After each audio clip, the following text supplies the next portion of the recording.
"Get out of my kitchen," my daughter-in-law screamed. In my own home, my son applauded. But I remember the exact moment my world shifted. Though nothing had technically happened yet. It was the way she said it. Not loud. Not dramatic. Just sharp. Controlled. Like a knife pressed gently against glass. "Don't touch that," she said, her voice cutting through the quiet kitchen. I froze, my hand hovering over the wooden spoon I had used for over 30 years. It was my kitchen.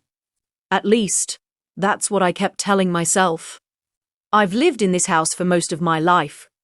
Every corner holds a memory, some warm, some heavy, all mine. The kitchen, especially, was where life happened.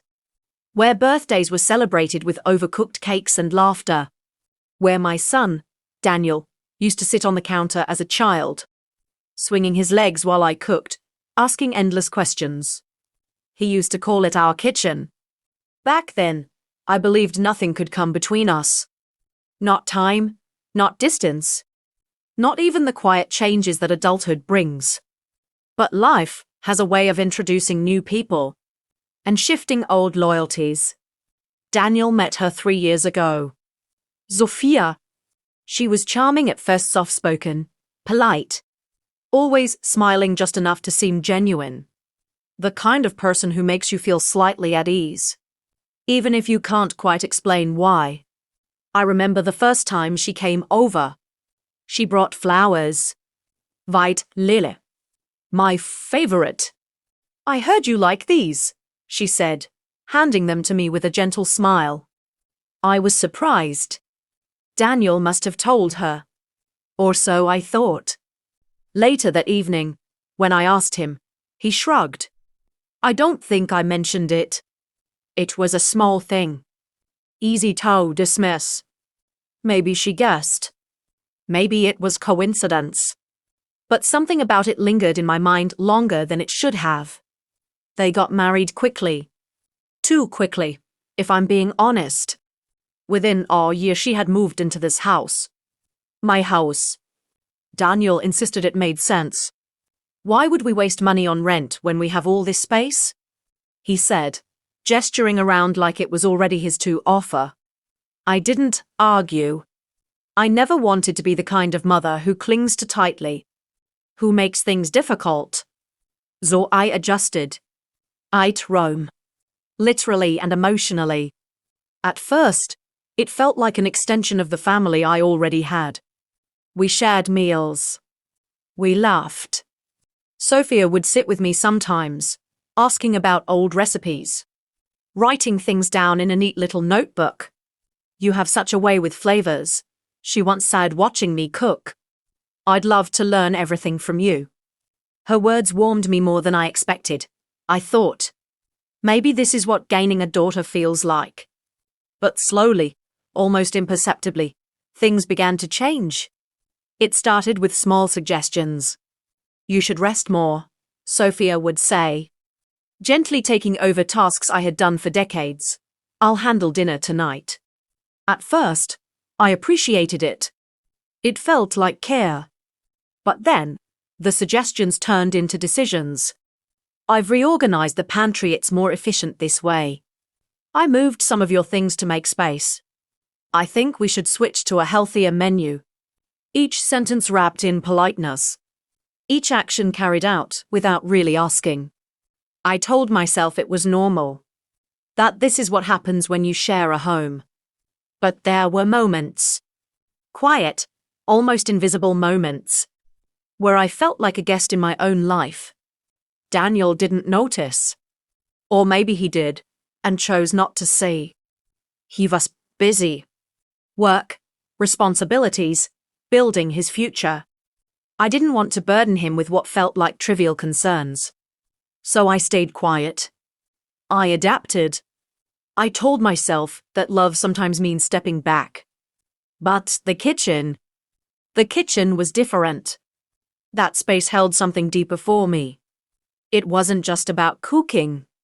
It was about identity, about memory, about everything I had built with my own hands. And Sophia knew that. At least, I think she did. Because that's where the tension started to grow. One evening, I walked into the kitchen to prepare dinner like I always had. Sophia was already there. "Oh," she said, glancing at me. "I thought I'd take care of it tonight." I smiled. "We can cook together." There was a brief pause. Then she nodded. "Sure." But something in her expression shifted just for a second. We worked side by side, but it didn't feel like before. There was a stiffness. A quiet competition I couldn't quite understand. I reached for the spices. "They're not there anymore," she said quickly. I looked around. "Where did you put them?" "In a better place," she replied, already turning back to her chopping. I opened a few cabinets, unfamiliar now. "This is confusing," I sighed softly. "It's actually more organized," she said, her tone still calm, but firmer. "You'll get used to it." "You'll get used to it." The words echoed in my mind long after the conversation ended. Days turned into weeks. The kitchen became hers. Not officially, not obly, but in the way she moved through it. In the way she made decisions without hesitation. And in the way I started to hesitate. Before reaching for something. Before starting a meal. Before simply existing in that space. Still, I held on to the belief that it was temporary. That we just needed time to adjust. That families go through phases. That love would smooth out the edges. Then came the morning that changed everything. It was quiet. Too quiet. Daniel had left early for work. Sophia was upstairs. I walked into the kitchen, drawn by habit more than intention. Sunlight streamed through the window, casting familiar patterns on the floor. For a moment, it felt like before. Like nothing had changed. I smiled to myself and reached for the kettle. Then I noticed something. The drawer where I kept my utensils was empty. Not messy. Not rearranged. Empty. A strange unease settled in my chest. I opened another cabinet. Different plates. Different arrangement. Not mine. I stood there, slowly realizing that something deeper had shifted overnight. This wasn't just reorganization. This was replacement. Footsteps echoed behind me. I turned. Sophia stood in the doorway, her expression unreadable. "You're up early," she said. I nodded, still trying to process what I was seeing. "Where are my things?" I asked gently. She crossed her arms, leaning slightly against the frame. "I made some changes," she replied. "I can see that," I said, forcing a small smile. "But where did everything go?" There was a pause. A long one. Then she walked into the kitchen, her gaze steady. "This works better for me," she said. "For me." The words landed heavier than they should have. I swallowed. "Sophia, this is my kitchen. I'd like to know where my things are." Her expression didn't change. Not anger. Not guilt. Just certainty. And then, she said it. The sentence that had been building, quietly, for months. The one that would finally shatter everything I thought I understood. "Get out of my kitchen." The words hung in the air, sharp and undeniable. For a second, I thought I had misheard her. But I hadn't. I felt something inside me crack, not loudly, not dramatically, but deeply. I turned slowly, my eyes searching for something. Anything that might soften the moment. And that's when I saw Daniel, standing just behind her, watching, silent. And then, he started to clap. The sound of his clapping didn't echo. It didn't need to. It landed directly inside my chest, heavy, hollow, final. For a moment, I truly believed I had misunderstood everything. That there was some kind of explanation waiting just behind his eyes. Some small, human hesitation that would break through and undo what I had just heard.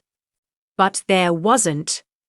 Daniel stood there, his hands coming together slowly, almost thoughtfully, as if he were acknowledging a performance that had gone exactly as planned. Sophia didn't look at him. She kept her eyes on me, steady, unmoving. Certain. I think, Daniel said finally, his voice calm in a way that felt unfamiliar. It's time we had a proper conversation. A proper conversation. After everything that had just happened, those were the words he chose. I felt my fingers tighten slightly around the edge of the counter. The same counter where he used to sit as a child, swinging his legs, asking me if pancakes could be dinner. I forced myself to breathe. Daniel, I said quietly, what is this? He stepped forward, not too close. Just enough to make it clear that he had chosen his place in the room. Beside here. Not me. You've been uncomfortable for a while, he said. We can all feel it. I blinked, confused by how easily he reframed something I hadn't even been allowed to express. I've been uncomfortable, I repeated, my voice softer than I intended. Sophia shifted slightly, her arms still crossed. This isn't about blame, she added smoothly. It's about what works best for everyone. Everyone. The word felt selective, carefully used.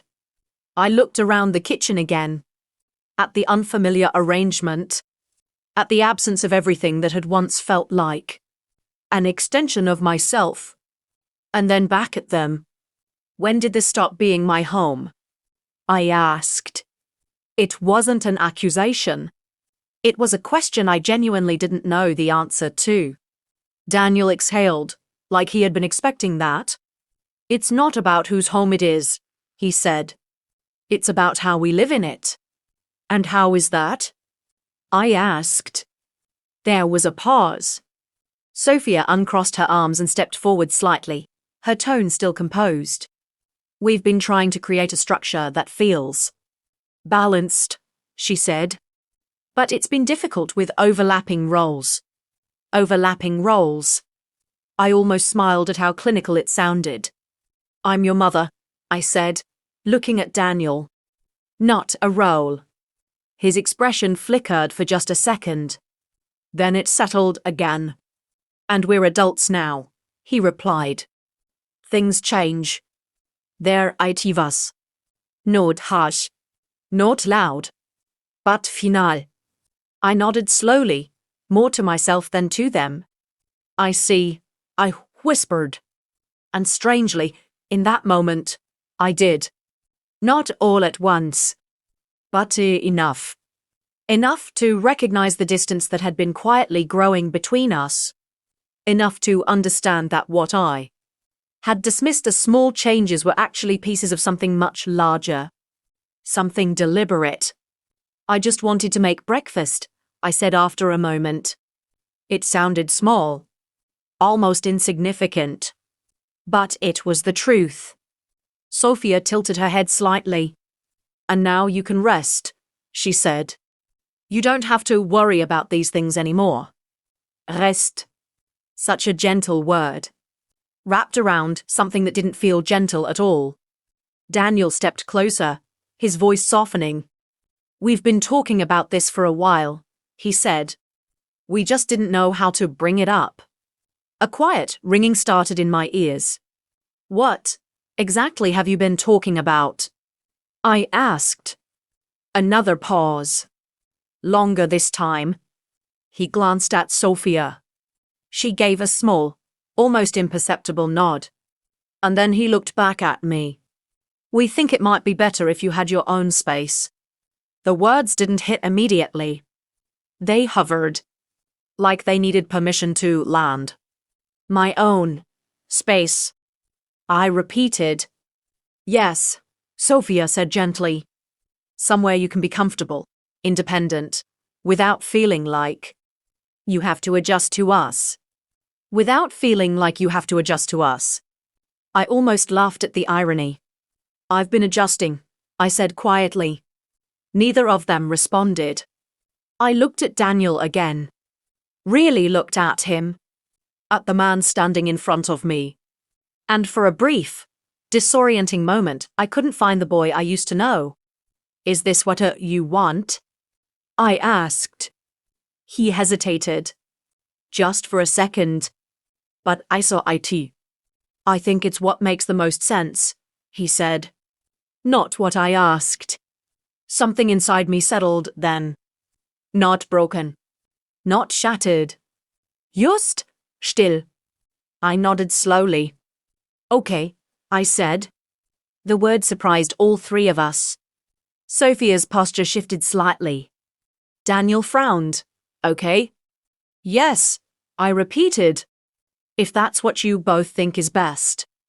There was a flicker of relief in the room. Subtle, but undeniable. Of course, Sophia said quickly, smoothing her tone. We'll help you find a place. Somewhere nice. I'm sure you will, I replied. And for the first time, I meant something they didn't fully understand. I walked past them, out of the kitchen. No one tried to stop me. No one called my name. Upstairs, I closed the door to my room and leaned against it, letting the silence settle around me. My hands were steady, my breathing even. It was strange. I had expected something louder, more emotional. But what I felt instead was clarity. I looked around the room, at the photographs, at the small pieces of a life that had been slowly pushed into corners. Contained, managed, rearranged. Just like the kitchen, I sat on the edge of the bed and let my thoughts unfold. Not rushing them, not avoiding them, just seeing them for what they were. Solile. The rearranged pantry, the gentle suggestions, the quiet decisions, the certainty in Sophia's voice. C'est applause. It hadn't happened all at once. That was the part that stayed with me. It had been built. Carefully. Patiently. I stood up and walked to the closet. Pulled out a small suitcase. Not the large one. Just enough for what I needed. Downstairs, I could hear their voices. Low. Measured. Planning. I paused at the top of the stairs, my hand resting lightly on the railing. For a moment, I considered going back down. Saying something. Asking one more question. Trying to reach whatever part of Daniel might still be listening. But then I remembered the way his hands came together. The sound. The certainty. And I realized something quietly, but completely. This wasn't a moment. It was a decision they had already made. So I turned back. Finished packing. Closed the suitcase. When I walked out of the house later that day, neither of them followed. No dramatic goodbyes. No last-minute apologies. Just the soft click of the door behind me. The air outside felt different. Cooler. Sharper. Honest. I didn't look back. Not because it didn't hurt, but because I finally understood something I hadn't allowed myself to see before. Sometimes, the people you trust the most don't push you out all at once. They simply move everything around you. Until there's no place left for you to stand.